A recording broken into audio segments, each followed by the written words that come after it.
Going to the grocery store in the USA sounds easy until you're standing at the checkout and you don't understand the questions. In today's story, you'll learn real grocery store phrases Americans use every day. How to ask for help in the aisles. How to understand prices, discounts, and coupons. What cashiers actually say at checkout, and how to handle small talk politely. Let's follow Maria Lopez as she shops in an American grocery store. Maria Lopez has been in the United States for 6 months. She lives in Queens, New York, and she's trying to build a routine. She can speak English well, but grocery stores still feel stressful. Not because of the food, because of the questions. Every time she pays, the cashier says something new, and Maria doesn't want to look confused. Today, she makes a simple plan. Buy food for the week, stay calm, ask questions if she needs to, and practice real English. She takes her reusable bag, grabs her phone, and walks to the store. The store is busy, but not crowded. Maria takes a cart and looks around. She sees signs: produce, dairy, frozen foods, deli, and aisle 1, aisle 2. Maria quietly repeats in her head. Produce is fruits and vegetables. Dairy is milk, eggs, cheese. She feels a little more confident. Then she realizes she needs a few things she doesn't usually buy. Oatmeal, chicken broth, and allergy medicine. She decides to ask for help instead of guessing. Maria sees an employee stocking shelves. She approaches and says, "Excuse me, can you help me find something?" The employee replies, "Sure, what are you looking for?" Maria says, "I'm looking for oatmeal and chicken broth." The employee points and says, "Okay, oatmeal is in aisle 5, with breakfast foods. Chicken broth is aisle 7, near soups." Maria confirms, "Thank you. So, aisle 5 and aisle 7. The employee smiles. "Yep, you got it." Maria smiles back, "Thanks, I appreciate it. That was easy." In the USA, people say "you got it" a lot. It's a friendly way to say, "Yes, that's correct," or "No problem." In aisle 5, Maria finds the oatmeal, but she sees a bright yellow sale sign, 2 for $6. Maria stops. Does she have to buy 2 to get the sale price? She remembers a common rule in the US. Sometimes you must buy 2, but sometimes you don't. It really depends on the store's policy. She looks closely at the sign and sees a small note printed at the bottom. Must buy 2. Maria nods to herself. Okay, if I want the sale price, I need 2. She chooses 2 boxes. Then, she sees another sign above a different product. Buy 1, get 1 free. She laughs quietly. This store wants me to buy a lot.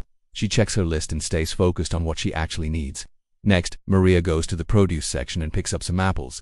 She sees the label, $1.99 per pound. She knows LB means pound.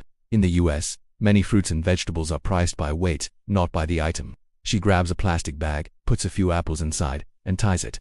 Next on her list is cilantro. She sees 2 very similar green herbs, one labeled cilantro, the other parsley. She hesitates, trying to tell them apart. Suddenly, she hears a friendly voice. An older woman shopping nearby asks, "Are you looking for cilantro?"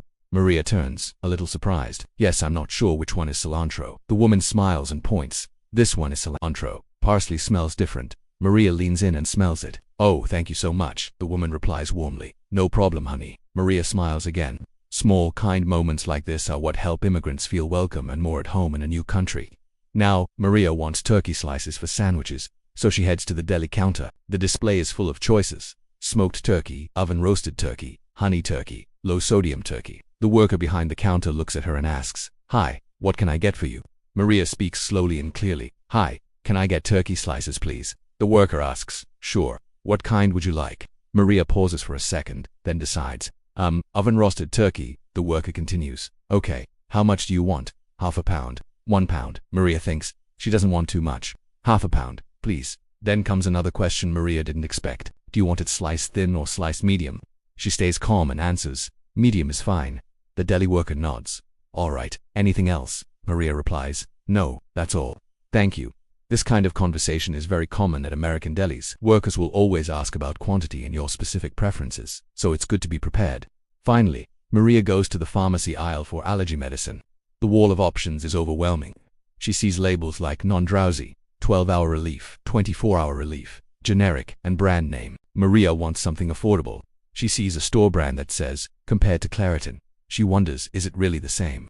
She spots a pharmacist nearby and decides to ask, "Hi, sorry, quick question. Is the store brand okay?" The pharmacist smiles and says, "Yes. Generic is usually the same active ingredient. If you want non-drowsy, this one is a good option." Maria clarifies, "Thank you. I just don't want something that makes me sleepy." The pharmacist explains, "Then avoid anything that says drowsy or nighttime." Maria feels relieved. "Got it. Thank you so much." This is an important cultural note in the US. Pharmacists are usually very willing to answer simple questions like this. Starting with quick question is a natural and polite way to ask for help. With her cart full, Maria goes to the checkout line. The cashier smiles and says, "Hi, how are you today?" Maria knows how to answer this polite American greeting. "I'm good, thanks. How are you?" The cashier replies, "Doing good. Did you find everything okay?" Maria knows this question isn't a test. It's just friendly customer service. "Yes, thank you," she says. As the cashier starts scanning her items, she asks, "Do you have a rewards card with us?" Maria pauses. She doesn't have one. "No, I don't." The cashier follows up, "Do you want to sign up? It's free." Maria decides not to do it today to keep the line moving. "Not today, but thank you," the cashier says. "No worries." Then comes another very common question. Paper or plastic? Since Maria brought her own bag, she says, "I have my own bag." The cashier nods. Perfect. Maria feels a sense of pride. She understood everything perfectly. Just as the cashier finishes scanning, the payment screen shows a message. The cashier says, "It's asking if you want to donate $1 to the local food bank." Maria has seen this before. In the US, many stores ask for small donations at checkout. She answers politely, "Not today, thank you." The cashier says, "No problem." Then, the final total appears. "Your total is $47.62. Are you paying with card or cash?" Maria replies, "Card, please." She taps her card on the machine, and it beeps. The cashier points to the screen. "It's going to ask you a question on the screen." Maria looks and sees the question, "Cash back." She doesn't need any cash today, so she tells the cashier, "No cash back." The cashier confirms, "Great, you're all set." The cashier hands Maria the receipt and says cheerfully, "Have a good one." Maria smiles, confident now. She knows this common phrase just means have a good day. She replies, "You too. Have a nice day." She walks out of the store with her groceries and feels lighter. Not because shopping is fun, but because she handled every single step in English. Outside, Maria pauses for a second. She thinks to herself, "I didn't panic. I asked questions and I understood the cashier." This is how confidence builds. One normal, successful day at a time. Let's do a quick review of the common grocery store phrases you heard. Did you find everything okay? Do you have a rewards card? Do you want to sign up? It's free, paper or plastic? Do you want to donate $1, card or cash?